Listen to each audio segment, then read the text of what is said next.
9 Bahamians who recently traveled to China and returned home remain under quarantine, according to Health Minister Dr. Dwayne Sands, who said the exercise is costing taxpayers a pretty penny. However, Dr. Sands refused to reveal exactly how much the government is spending to keep those 9 people in isolation. Can you give like an estimate of how much we're talking, a ballpark figure? No. But Sands did acknowledge that the process isn't cheap. Quite a bit, because you have to provide not only accommodations but food.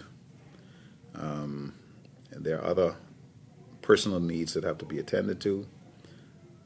You have to provide staffing.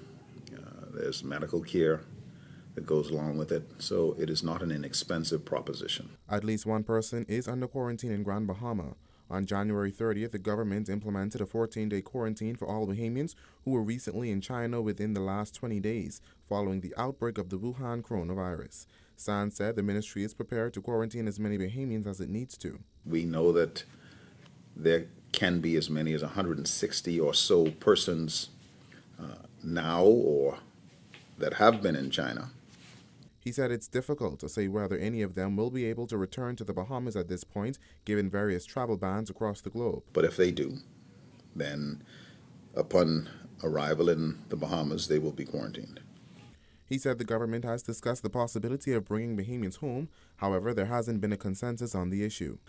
As you can imagine, this is a very, very emotive topic, and that people would love to have their family members home.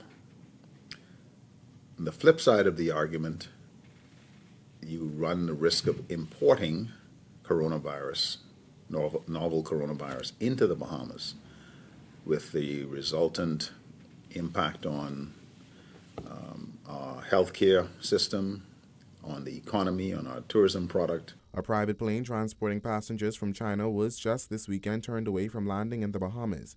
Meantime, experts in the U.S. say the Wuhan coronavirus will likely become a pandemic. The virus has killed at least 362 people and infected more than 17,300 people. Reporting for the Guardian News Network, I'm Berthany McDermott.